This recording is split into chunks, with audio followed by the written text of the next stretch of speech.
শুধুমাত্র এই দোয়াটি একবার পড়েন, আল্লাহ তাআলা আপনার 90 বছরের গুনাহ মাফ করে দেবেন ইনশাআল্লাহ।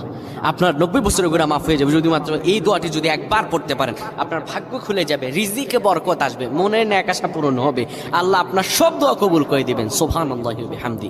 এত ফজিলত, এই দোয়াটা আপনারা শেয়ার করে দিবেন। এই যুবকেরা, আমল না করেও সওয়াব পাবা। তোমার একটি শেয়ারে, একটা বাটনে প্রেস করে তুমি সওয়াব পেয়ে যাবা। কারণ তুমি আমল না করো, অন্য কেউ যদি তোমার শেয়ারের বদৌলতে আমল করে, সওয়াব তুমি পেয়ে যাবা। নবীজির হাদিস। আমার ভাইয়েরা, আল্লাহর কাছে দোয়া করা, আল্লাহর কাছে দোয়া চাওয়া, এটি হলো মুমিনদের কাজ। আমার আল্লাহ বান্দাকে বলেন, বান্দারে উদউনি আস্তাজিব লাকুম, আমার কাছে চাও, আমার কাছে চাইলে আমি আল্লাহ তোমাকে দিয়ে দিব। কেউ যদি একবারে দোয়াটি পড়তে পারে, দোয়াটি হলো রব্বি ইন্নী যালামতু নাফসি ফাগফিরলি।